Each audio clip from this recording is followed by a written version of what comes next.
E agora eu vou convidar para falar sobre como a saúde privada organiza para o acompanhamento de quem recebe o diagnóstico de câncer, pensando no cuidado integral físico e psicossocial dessas pessoas, o Dr. Francis Fuji, que é médico, diretor do SAMU de São Paulo e diretor médico de gestão em saúde na AMIL.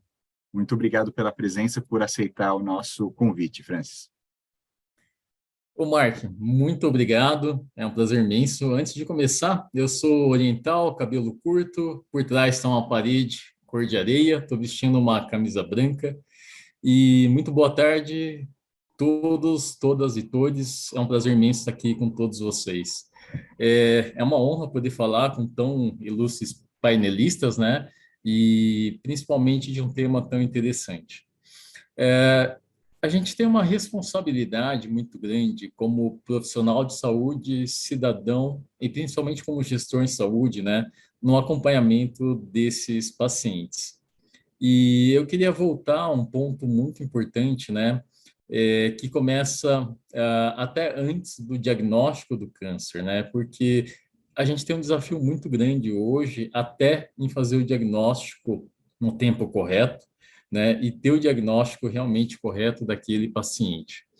A gente tem estudado bastante essa questão do câncer na instituição que eu trabalho, e um dado muito interessante, quando a gente olha, né, a gente sabe que o câncer ele pode ter um diagnóstico precoce, e aí a medicina baseada em evidências deixa isso muito claro sobre o benefício da detecção precoce de algumas medidas, por exemplo, uma que é muito comprovada, que é a realização de uma mamografia.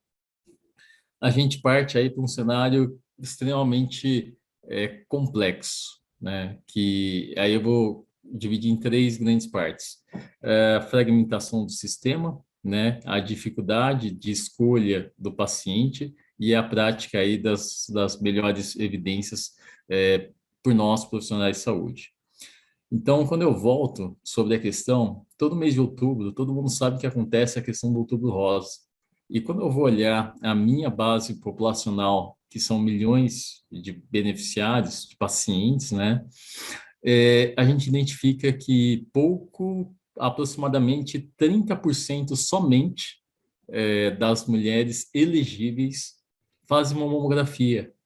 E o que chama muito minha atenção é que todo mês de outubro a gente comemora o Outubro Rosa, é amplamente divulgado, e aí, como gestor, a gente tem a obrigação de entender por que que somente 30% das mulheres fazem o exame. Eu estou falando fazem o exame. Não significa que ela buscou o exame e que um profissional de saúde viu o resultado daquele exame na minha realidade.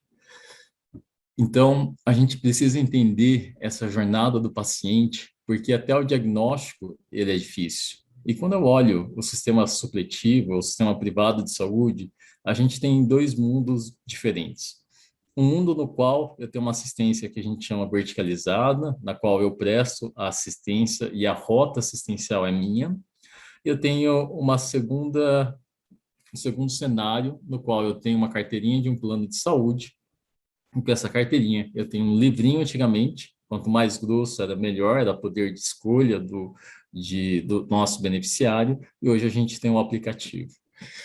Então, dentro desse cenário, né, quando a mulher fala, puxa, eu preciso, estou conscientizada, eu quero fazer, e a gente vai olhar essa jornada do paciente, é uma jornada muito complexa. Eu preciso achar o médico, marcar uma consulta, ir na consulta, pedir para fazer o pedido do exame, saio da consulta, gastei tempo, todo médico atrasa, eu preciso voltar no aplicativo, achar um lugar para fazer essa mamografia, tentar agendar algo que case com a minha agenda, fazer a mamografia, e aí vem outro dado. Então, o primeiro dado, somente 30% fazem. O segundo dado que a gente tem, entre 5% e 30% de quem faz exames, lato sensu, imagem ou laboratório, nem sequer buscam esse resultado de exame. E 98% das vezes está tudo certo, porque 98% das vezes esse exame está normal. Só que o problema é nesses 2% que a gente pode, de fato, encontrar alguma coisa. Então, qualquer número entre 5% e 30% não busca um resultado de exame. Isso é o dado que eu tenho das pessoas que buscam, que fazem o exame e buscam o exame. O segundo passo é, de posse do exame, eu preciso, de novo, agendar uma nova consulta e voltar para dentro do sistema. E se o diagnóstico é positivo, eu sigo toda uma sequência terapêutica de punção aspirativa, de outros exames complementares, até um diagnóstico, fora o tempo que o nosso paciente, dentro de um sistema fragmentado, leva entre o diagnóstico e o primeiro tratamento. Esse tempo, na média, é um número que varia entre 3 a 6 meses. Então, quando a gente olha todo esse cenário e considerando o tema, foi inclusive uma conversa que tive com uma paciente nossa hoje de manhã, existe uma questão que foi muito bem colocada pela Isabel, que é a questão do estigma e a questão da negação. Muitas mulheres, quando a gente olha a jornada do paciente, né, além dessa jornada ser muito tumultuada, existe a questão, e se eu achar alguma coisa?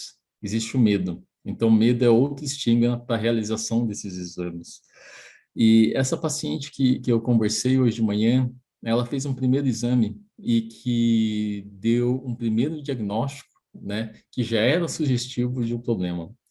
Só que aí a gente usa, né, por causa da negação, negação para quem é psicólogo, vai poder me ajudar melhor, mas é uma das defesas psíquicas que a gente tem, né? Que a gente arruma desculpas que são verdadeiras. Meu dia a dia está corrido, eu não tenho tempo e o próprio sistema ajuda nisso.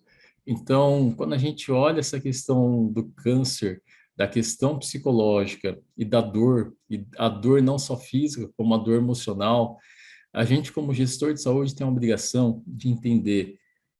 Primeiro, a responsabilidade hoje é do paciente. Só que, como gestor, eu tenho a obrigação de pegar na mão dessas mulheres, desse exemplo que eu dei, que é real, né? E eu vou te ajudar a ter uma navegação, ter um cuidado melhor. E se você tem algum medo, eu vou estar do teu lado, oferecendo apoio, oferecendo suporte, para que você possa fazer um diagnóstico precoce e para que a gente possa oferecer um tratamento mais adequado possível. Então, dentro do sistema supletivo, a gente tem esse sistema, que hoje é fragmentado, tem a questão da prática médica, tem profissionais que têm medidas heróicas, muitas vezes indicam situações que são off-label, ou seja, estão em estudo, é off-label, não tem uma evidência. E existe uma questão de sustentabilidade financeira do sistema, tanto privado quanto público.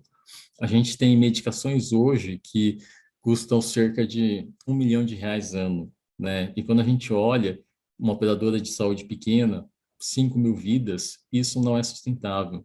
Então, existe um trade-off entre o coletivo e o individual. E aí, por último, só porque meu tempo tá acabando, a gente evolui essas questões mais na discussão, né? Como que a gente cuida melhor, navega melhor, mede desfecho, reduz mortalidade e reduz sofrimento psíquico e emocional para os nossos pacientes.